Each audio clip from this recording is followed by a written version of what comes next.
Welcome to the Abundance Effect, where we empower ambitious women with practical tools to live their most rich and fulfilling life in business and beyond.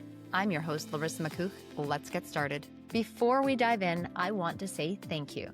A recent review said this podcast delivers mindset shifts that actually move you forward and that progress feels doable here.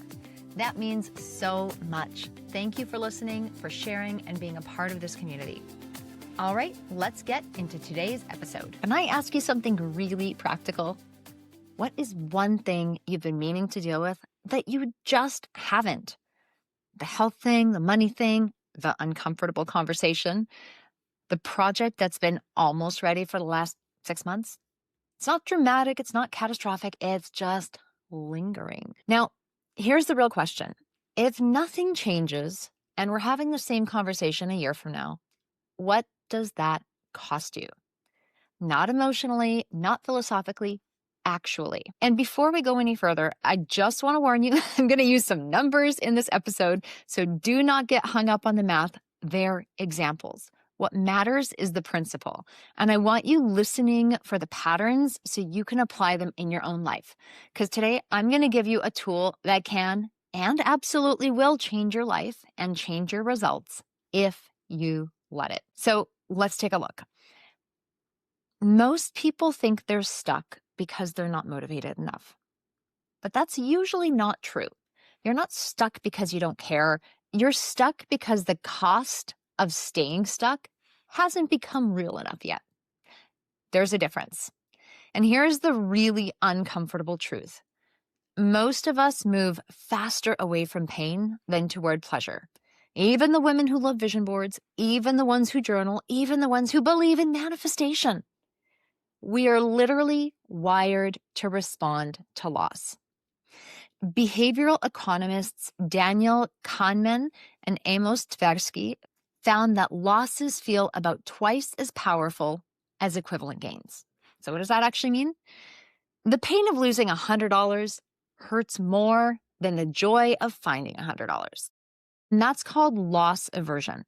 So if you want leverage, like real leverage, don't just look at what you want. Also look at what it's costing you not to move. Let's make this really practical. Imagine someone says, I want to grow my business. That's pleasure-driven motivation, okay? That's a towards motivator. But now ask yourself, if your business does not grow this year, what's it going to actually cost you? If the answer is $250,000 in potential profit, more stress, fewer opportunities, delayed freedom, now we are in pain-driven territory. And pain creates urgency. Not panic, not shame, urgency. Here's the question I ask so often that most people dismiss, overlook, or minimize. If nothing changes and we're having this conversation a year from now, what is it costing you?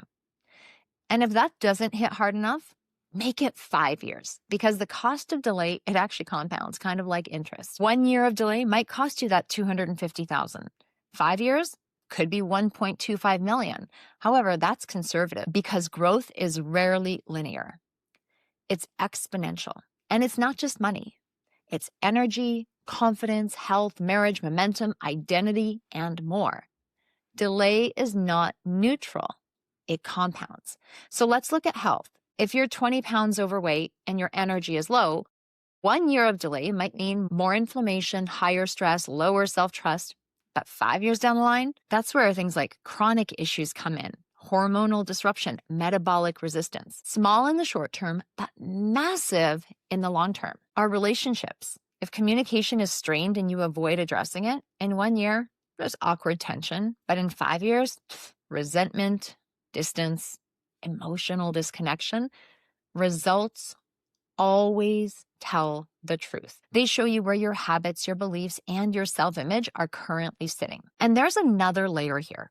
When you feel that nudge, that whisper from your intuition, from spirit, that inner knowing, and you ignore it, you're not just delaying action, you're actually building the habit of postponing obedience.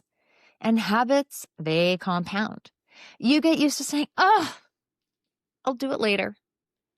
Not now, not right now. next quarter, next quarter. And suddenly 3 years pass, 5 years, 10 years, few decades even. And the danger is not in the delay. It's in becoming the kind of person who delays. You take on that image. And at some point, you're going to move. But why wait until you're absolutely desperate? So I want you to really see this for what it is. Let's be honest. I know this exercise can make you uncomfortable. Sometimes it makes me want to puke. Sometimes it makes other people want to puke. However, I'm giving it to you as a gift because facing reality, yes, it can sting. But this isn't about shame. It's about clarity. Quick pause. If this podcast has been helping you think bigger, move differently, or face what matters, I'd love for you to leave a rating and written review on Apple Podcasts. It helps the show grow and it helps more people find these conversations. Now, back to the episode. When you avoid calculating the cost, you stay vague. When you just sit your butt down and do the math, you get precise. And that precision drives action. So use that. Here's how to apply this right now. Step 1, pick one area: health, wealth, relationship, time, freedom, whatever's important to you. Write down your current measurable results. If it's money, what did you actually earn last year? If it's health, your weight or strength or lab results, whatever. If it's relationship, frequency of conflict, quality of connection, identify where you're at. Put a pin in the map. Step 3, project forward 1 year with no change. What does that cost you? And I want you to quantify it to the best of your ability. Real, concrete data. Then, project 5 years. Do the math. Is it going to be the same year over year, and then you just multiply it 5 times? Or is there a growth and a cumulative effect? So I don't want you to guess. I actually want you to calculate and ask yourself, is this price acceptable? And if it's not, you've found your threshold. And if 5 years isn't enough of a threshold, do 10, do 20. But the thing is, thresholds move people. And I want you to just stop feeling bad about the past. It's wasted energy. I'm not asking you to feel bad about the decisions you've made or where you're at. What I am asking you to do is make a decision. Put steps in place and get yourself into high gear. Because here is the truth. You're paying either way. You can pay the price of discipline or the price of delay. And one of those prices is dramatically more expensive. So if this episode has hit home, I want you to share it with someone who's been circling in the same decision for a little too long, because awareness without action, that is just another form of delay. I'll see you in the next episode of The Abundance Effect. Bye for now. If this episode has hit a nerve in a good way and you're realizing that you're stuck in your life or business and are tired of paying the price for it, let's talk. We're in the middle of the Vision Expansion Experience, and this is exactly the kind of work we're doing. Book a free exploratory call at the link in the show notes. Let's take a look at what staying stuck is really costing you and what it could look like to move forward with clarity. Because delay has a price, and you do not have to keep paying it.